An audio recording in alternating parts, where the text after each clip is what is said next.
The financial wherewithal to fund the ambitious national identification card law was well planned and carefully thought out. More than 4 billion pesos have been set aside this year and next to guarantee its implementation.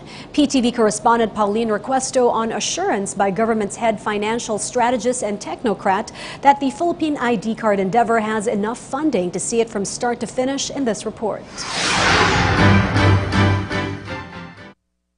Budget Secretary Ben Jokno said that the National ID system will ensure prompt and equitable delivery of social services such as education and health care. Jokno explained that the National ID will make it easier for the government to identify the program's beneficiaries and ensure that resources are given to them. This is very important because 40%, almost 40%, of the budget of the government goes to social services. The presence of a national ID system will be a big help in having those programs administered efficiently. For 2019, the government has allotted 1.38 trillion pesos to fund its flagship social programs such as conditional cash transfer, national health insurance, and free tuition in state universities and colleges. The budget also includes the social mitigating measures under the tax reform law such as unconditional cash transfer and fuel vouchers for jeepney drivers and operators. The budget chief added that administrative costs will also be reduced as the National ID will provide the database of potential beneficiaries. Meanwhile, the Bangko Sentral ng Pilipinas stressed the importance of the National ID to its financial inclusion agenda.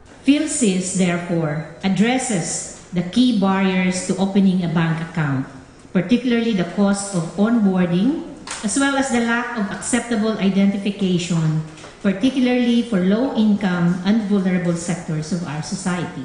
In a recent study by the central bank, 77% or around 52.8 million Filipino adults do not save money through formal financial institutions such as banks and cooperatives. Part of this could be attributed to their lack of proper identification documents. The government allocated 2 billion pesos under the Philippine Statistics Authority for the National ID system this year. Another 2.1 billion pesos is appropriated under the 2019 budget to support its full implementation. Pauline Requesto for The Nation.